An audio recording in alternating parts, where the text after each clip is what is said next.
Film soldier boys की कहानी एक पुरसुकून नदी के किनारे से शुरू होती है, जहां सेर्गेई आयलशकोव एक दरख्त पर चढ़ जाता है और ऊपर पहुंचकर अपनी अम्मी और बड़े भाई को फख्र से दिखाता है। अचानक ये सुकून तब टूट जाता है जब एक हवाई जहाज उनकी तरफ नीचे आता है। सेर्गेई तभी एक गुलेल पकड़ता है और सोचता है कि वह चीर के फल से हवाई जहाज को मारकर तबाह कर देगा। असल में ये एक ख्वाब था और सेर्गेई रात के बीच में एक जोरदार धमाके की आवाज सुनकर जाग जाता है। एक खातून अंदर आती है और उस छोटे लड़के को जिंदा देखकर बहुत खुश होती है।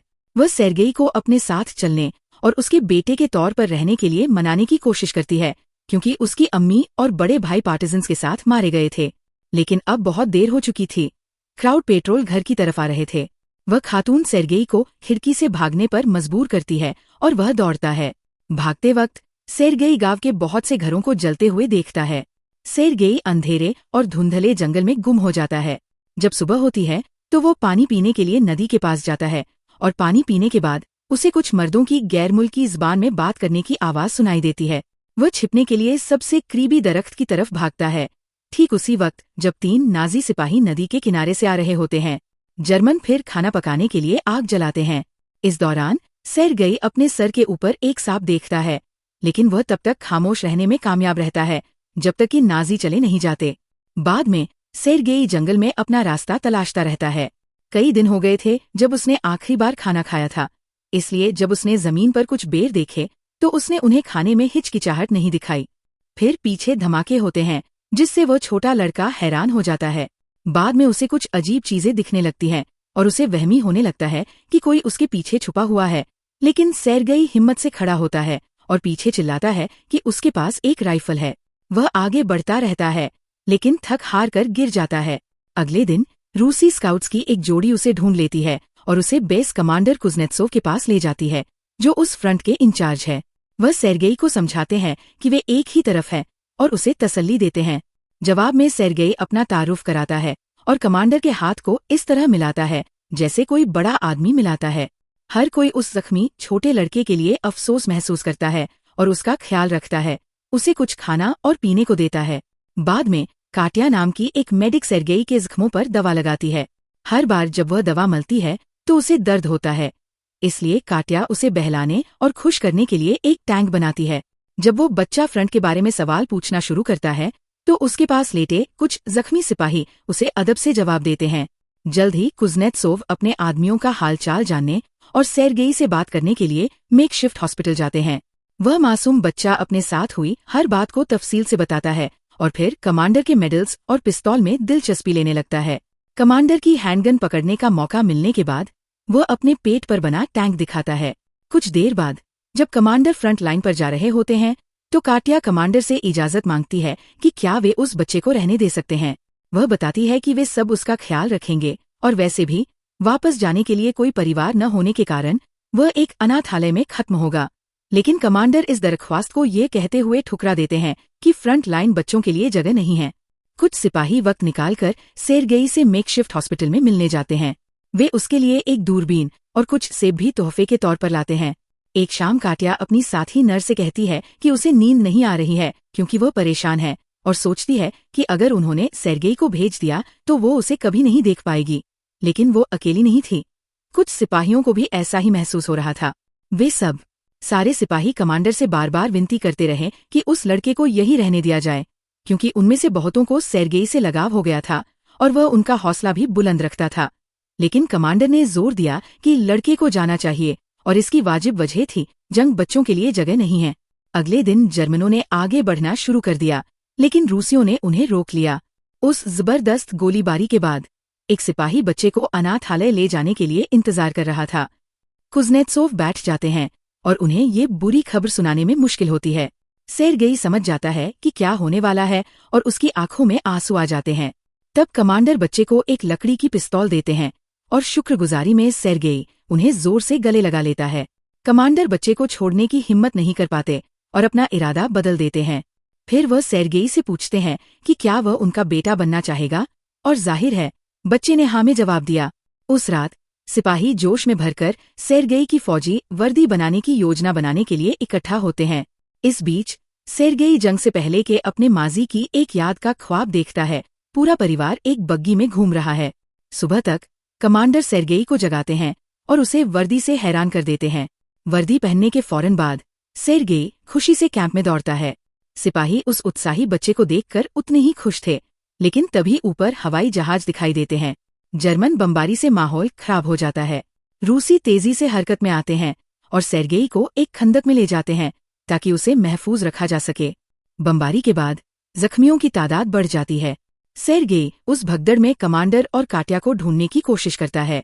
हालांकि वह उन्हें नहीं ढूंढ पाता, फिर भी वह प्यासे सिपाहियों को पानी देकर मदद करने की कोशिश करता है। मदद करते वक्त एक सिपाही सेर्गेई से एक खत पढ़ने की दरख्वास्त करता है, क्योंकि वह देख नहीं सकता था। सेर्गेई भी पढ़ नहीं सकता था और उसने एक गाय की कहानी गढ़ दी। उस अंधे सिपाही ने कहा कि उसके पास गाय नहीं है, लेकिन दूसरे जख्मी सिपाही ने उसे जारी रखने दिया और हंस दिया। आखिरकार दूसरे जख्मी सिपाही भी उस छोटे बच्चे को अपने खत पढ़ने देते हैं। बाद में कुज़नेत्सोव सेर्गेई को काट्या की गोद में सोते हुए देखते हैं। कमांडर साफ तौर पर उस खूबसूरत नर्स के लिए एहसास रखते हैं और अपनी भावनाओं का इजहार करने की कोशिश करते हैं, लेकिन उनकी ज़बान लड़खड़ा जाती है। तभी सेर्गेई जाग जाता है, जिससे कमांडर को इजहार का इरादा किसी और दिन के लिए टालना पड़ता है।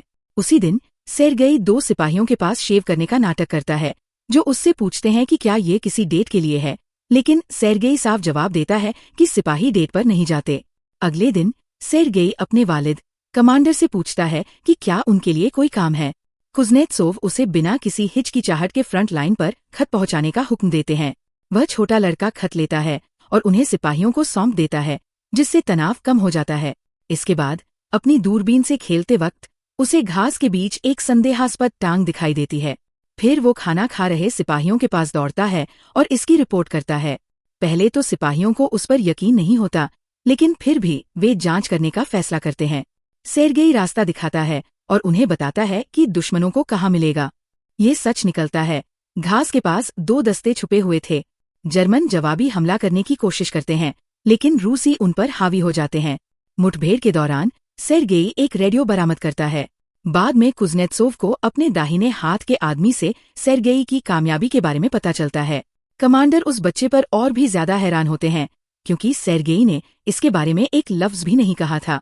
जब बच्चा कमरे में दाखिल होता है तो कुज़नेत्सोव जोश में सेर्गेई को अपने सीलबंद गोद लेने के कागज दिखाते हैं, जिससे कमांडर उसके कानूनी वालिद बन जाते हैं। फिर वो जोर देते हैं कि उन्हें ये शानदार खबर काट्या के साथ साझा करनी चाहिए। सेर्गेई अपने वालिद को जंगल की तरफ और नदी के किनारे खींचता है, लेकिन जब वे पहुंचते हैं तो काट्या फूलों के साथ किसी और मर्द से बात कर रही होती है। काट्या के हाथ में फूल देखकर कुज़नेत्सोव को गलतफहमी हो जाती है कि उसका किसी और मर्द से चक्कर चल रहा है, जबकि हकीकत में काट्या के साथ वह मर्द उसे पटाने की कोशिश कर रहा था, लेकिन उसने उसे मना कर दिया था। सेर्गेई दौड़कर काट्या के पास जाता है, उसे उस मर्द के साथ असहज लम्हे से बचाता है और उसे बताता है कि कुज़नेत्सोव पास ही में है। हालांकि जब वे मुड़कर देखते हैं तो कमांडर वहां नहीं होते। इसके कुछ देर बाद एक और गोलीबारी शुरू हो जाती है। सेर्गेई फ्रंट लाइन में बेवजह शामिल होने की कोशिश करता है, गोलियां पहुंचाकर। एक बूढ़ा सिपाही सेर्गेई को महफूज जगह पर जाने के लिए मनाने की कोशिश करता है, लेकिन वह छोटा बच्चा काफी जिद्दी होता है, इसलिए वह बूढ़ा आदमी उसे हुक्म देता है और एक सच्चे सिपाही की तरह सेर्गेई उस हुक्म का पालन करता है और महफूज जगह पर चला जाता है। जब सेर्गेई कमांडर के बंकर में पहुंचता है तो वह देखता है कि उन्हें हेडक्वार्टर से बात करने में मुश्किल हो रही है। एक सिपाही कमांडर को बताता है कि शायद फोन की लाइनें कट गई है। सेर्गेई ये सुनता है और लाइन का पीछा करता है, यहाँ तक कि वह एक जख्मी सिपाही के पास पहुंच जाता है। खतरे के बावजूद सेर्गेई उस आदमी की तरफ रेंगता है और पूछता है कि केबल कैसे जोड़े। वह सिपाही उस छोटे बच्चे को सिखाता है, इससे पहले कि उसकी सांसें थम जाए। लाइनों को सफलतापूर्वक जोड़ने के बाद कुज़नेत्सोव हेडक्वार्टर पहुंचते हैं और रीइंफोर्समेंट्स के लिए कॉल करते हैं। उस रात एक बूढ़ा सिपाही सेर्गेई से रात के आसमान में तारों के झुरमुटों के बारे में बात करता है। किसी तरह ये बातचीत प्यार के बारे में हो जाती है। वह नादान बच्चा पूछता है कि प्यार कैसा होता है, और वह बूढ़ा आदमी समझाता है कि ये ऐसा है जैसे कोई अपने प्यारे से दूर रहने के बाद बीमार हो जाता है। अगले ही दिन सेर्गेई दौड़कर मेकशिफ्ट हॉस्पिटल में काट्या के पास जाता है। वह उसे बताता है कि कमांडर बीमार हैं और उन्हें सोने में परेशानी हो रही है। फौरन काट्या कमांडर की जगह पर उनकी मदद करने के लिए दौड़ती है। इस बीच सेर्गेई खिसक जाता है। काट्या कुज़नेत्सोव को जगाती है और पूछती है कि वह कैसा महसूस कर रहे हैं। कुज़नेत्सोव फिर खुद को संभालते हैं और जवाब देते हैं कि उन्हें कुछ नहीं हुआ है, और उन्हें एहसास होता है कि सेर्गेई की ये छोटी सी चाल उन्हें एक साथ लाने के लिए थी। ये सुनने के बाद कि कमांडर ठीक है, काट्या गुस्से में बाहर निकल जाती है, लेकिन कुज़नेत्सोव उसके पीछे जाते हैं। उस पल की शांति में सेर्गेई हाथ में एक डाली लेकर एक पेड़ के किले पर चढ़ जाता है। फिर वह अपनी दूरबीन से कैंप को देखता है और एक कुत्ता देखता है। फिर वह उसे सहलाने के लिए दौड़ता है। डॉग ट्रेनर को सलाम करने के बाद वो पूछता है कि क्या वह स्लेज की सवारी कर सकता है। इंचार्ज शख्स उस छोटे लड़के को मौका देता है। आखिरकार कुत्ते एक बिल्ली के पीछे पड़ जाते हैं और उसका पीछा करने लगते हैं। एक सिपाही देखता है कि सेर्गेई एक माइनफील्ड की तरफ जा रहा है और एक तिपहिया साइकिल से उसके पीछे जाता है। शुक्र है कि वह वक्त पर पहुंच जाता है, रास्ता रोकता है और सेर्गेई को गले लगा लेता है। उसी वक्त कमांडर काट्या के पास पहुंच जाते हैं। फिर वो इजहार करने की कोशिश करते हैं, लेकिन लफ्ज नहीं निकल रहे होते। लेकिन काट्या समझ जाती है कि वह क्या कहना चाह रहे हैं, और इससे पहले कि वह जवाब दे पाती, एक सिपाही ऊपर से आए खतों के साथ उस पल को तोड़ देता है। खत पढ़ने के बाद कुज़नेत्सोव काट्या को बताते हैं कि वे अगले दिन रवाना हो रहे हैं, और हुक्म के मुताबिक पूरी रेजिमेंट अपने अगले असाइनमेंट की तरफ मार्च करती है। अगले दिन वे जल्द ही एक गांव पहुंचते हैं और कमांडर और सेर्गेई को एक घर के अंदर बुलाया जाता है। सेर्गेई फर्श पर एक अजीब सा फ्रेम देखता है। एक आदमी बेपरवाही से बताता है कि यह एक जर्मन हवाई बम का हिस्सा है जो फटा नहीं था, इसलिए उसने बस इसे ठीक कर दिया। अफसर ये सुनते हैं और सभी को घर खाली करने का हुक्म देते हैं ताकि वे बम को निष्क्रिय कर सकें। जब आदमी अपना काम करते हैं तो सेर्गेई दूसरे स्थानीय बच्चों के साथ एक पिल्ले को सहलाता हुआ घूमता है। सिपाही बम को घर से निकालने में कामयाब हो जाते हैं और अपनी मंजिल की तरफ मार्च करते रहते हैं। रास्ते में जिस गाड़ी में कुज़नेत्सोव और सेर्गेई सवार होते हैं वह एक माइन से टकरा जाती है, जिससे कुज़नेत्सोव का दाहिना हाथ का आदमी फौरन मारा जाता है। शुक्र है कि सेर्गेई और कमांडर मामूली।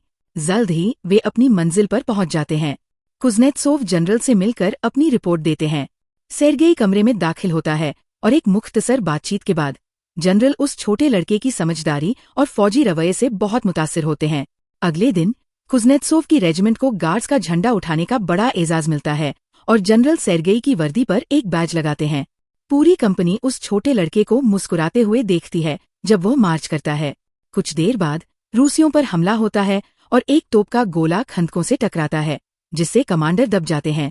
सेर्गेई दौड़कर दूसरों के पास जाता है और उन्हें कुज़नेत्सोव की हालत के बारे में बताता है। फिर सिपाही अपने कमांडर को मलबे से निकालने के लिए उस जगह की तरफ बढ़ते हैं। कुज़नेत्सोव उस हमले में बच जाते हैं। फिल्म इस रेजिमेंट के एक अज्ञात मंजिल की तरफ मार्च करने के साथ खत्म होती है। एक नरेशन बताता है कि वह डिवीजन सेर्गेई का परिवार बन जाता है और हर लड़ाई में उनका साथ देता है, यहाँ तक कि स्टेलिनग्राद की लड़ाई में भी शामिल होता है और पोलैंड तक पहुँचता है। सबसे कम उम्र के सिपाही के तौर पर उसकी किंवदंती जिंदा रहती है। देखने के लिए शुक्रिया। इस तरह के और वीडियोस के लिए सब्सक्राइब करें और चैनल को बढ़ने में मदद करें।